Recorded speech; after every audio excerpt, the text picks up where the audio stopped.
to put an overgrip on your paddle. And this is the way that my friend, who is a professional pickleball player, showed me. So you're going to need a few things: your paddle, of course, scissors, a Sharpie, and your overgrip. I prefer the Yonex overgrip.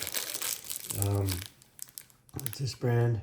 I think they're really good. They absorb sweat really well, and they last a long time. And they're not that expensive. I think they're, if you order them in bulk on Amazon, I think they're about $1.70 a piece.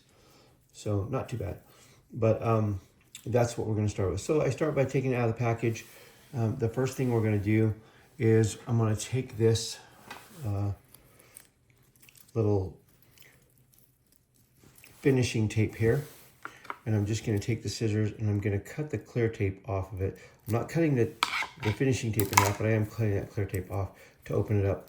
Then I'm going to take the small little sticky tab off, and I'm just going to stick it on the desk so that when I need it, it's there. The next thing we do is we're going to unwrap this. Most overgrips come with a little clear plastic thing on the hand side of your grip, just to protect the grip from getting dirty and things like that when it's in your bag or what have you. So we're going to peel that clear plastic thing off right here, and we're just going to throw that away.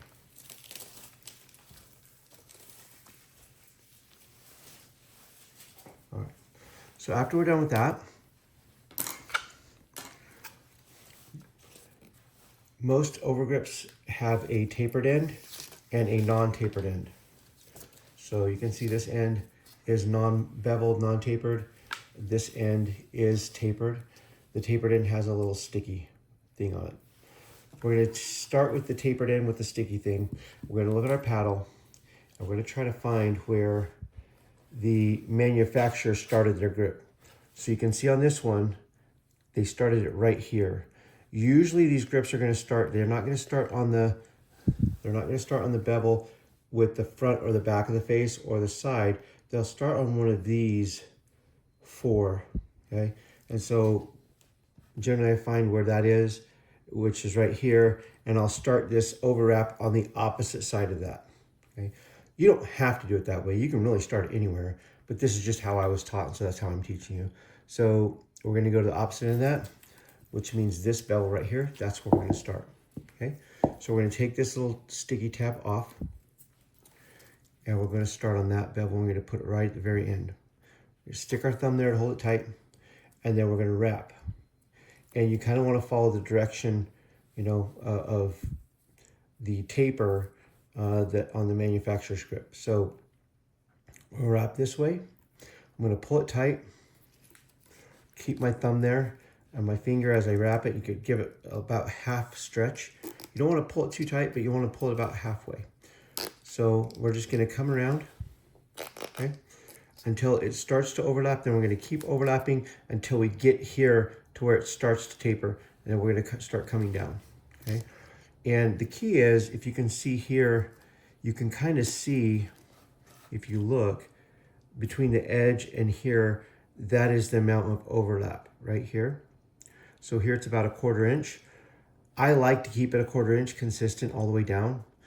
If you want to thicken up your paddle handle, you could wrap it more and actually come halfway into this. You should have plenty of overgrips to do that. That will make a little thicker handle if you think you have bigger hands. I prefer a skinnier handle because I think that my wrist speed is better when my hand is around the paddle a little bit more. So that's what I do, but it's just up to you. But keep it consistent. So I'm just going to keep wrapping down, trying to keep that consistency there with that 1/4 inch. Okay, so we're just going to wrap. You might have to take it off, adjust it, but you want to pull it tight because you don't want to get any bubbles. You'll have a little bit of wrinkles, and that's okay, but just keep that 1/4 inch as you wrap down. We're going to wrap it all the way down, trying to keep that 1/4 inch. And it does not have to be perfect, but that's the goal, is to keep that 1/4 inch. You can see I kind of lift it up and adjust it as I need to keep on that 1/4 inch. I'm just going to keep doing that until the very, very end. Okay. Wrap, keep going, keep our 1/4 inch, like that. Now, here's the important part, where what differentiates the way my friends showed me and how a lot of people do it. A lot of people just wrap this around and then they kind of wrap it around and they just cut it off and you have this square, weird end here, okay?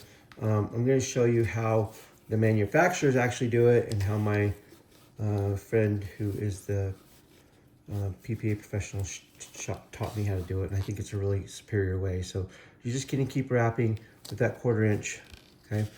You're going to wrap down, and you're going to wrap until the bottom. I'm calling this top part here the bottom because it faces the bottom of the paddle. You're going to keep wrapping this until the bottom of the tape reaches the finishing tape or the top right here of this paddle, okay? So the top of the tape that holds your grip on. So we're gonna keep going.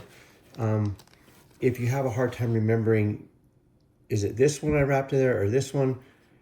When in doubt, wrap more. So if you got here and you say, well, that one touches, but I could keep wrapping and so that one touches. So when in doubt, wrap more. You're always gonna wrap down until the bottom one touches that finishing tape. So I come here, but yet it's not quite there. So I'm gonna take one more wrap, and then you can see with that wrap,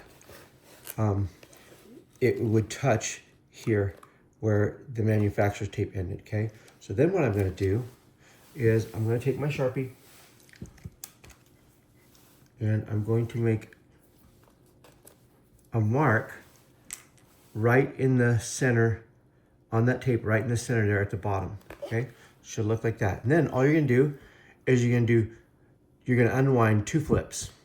1 flip, 2 flip, okay? Then you should be where this part now touches the tape of the paddle, okay? It doesn't really matter, just do 2 flips. Unwind it 2 flips, and then put another mark right in the middle there, okay? And then this is the part that really will help you have a nice finish. First thing we're gonna do, take this, and I'm gonna cut it off straight at that very bottom mark, okay? And then that's garbage, we're gonna get rid of that, okay? And then we're just gonna play connect the dots. Now, I'm gonna do, I've got the finishing tape here. I'm gonna stick it right there on the paddle, but we're gonna start cutting right down here. And we're gonna cut basically connecting this to a straight line there. I try to start my cut a little bit narrower than what the width of this finishing tape, okay? You don't have to measure it, you can just kind of guess, but I try to start it a little bit narrower. So I'll come here and I'm just gonna cut, while I'm pulling it tight, I'm just gonna cut, basically connect the dots. It doesn't have to be perfect, okay? And you're left with this, all right? So now I'm gonna kind of come, I'm gonna pull a little taut, and then you can see because of that bevel, what will happen is this grip tape or overgrip will just wrap nicely square along the top, so you don't have that janky little square piece sticking up, okay?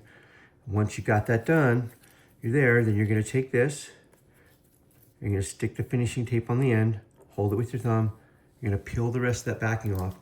And this finishing tape is a lot like electrical tape, so it has a little bit of stretch. You're just gonna pull it lightly. You don't wanna stretch it so it misforms it, but you do wanna stretch a little bit so it's tight. You're just gonna wrap it around, just keep wrapping like that until you're there. Then you're gonna press it all down. Now, if you had a collar, a rubber band collar on your paddle, you would have wanted to take that off first, and then you can put that back on, okay? On this one, I don't really use one. I just leave it like that. So there you have it. That's how you do it. And I change these depending on how often I play. You know, if I'm playing 3 times a week, I'll probably change, and I just use one paddle, I'll probably change it every couple weeks or more, depending on if your hand sweats a lot. But this will absorb the sweat in your hands, and it will protect the original finish of your manufacturer's grip. I know you could probably see a lot of people in rec play that they're using the original grip and it's all nasty and dirty and gross.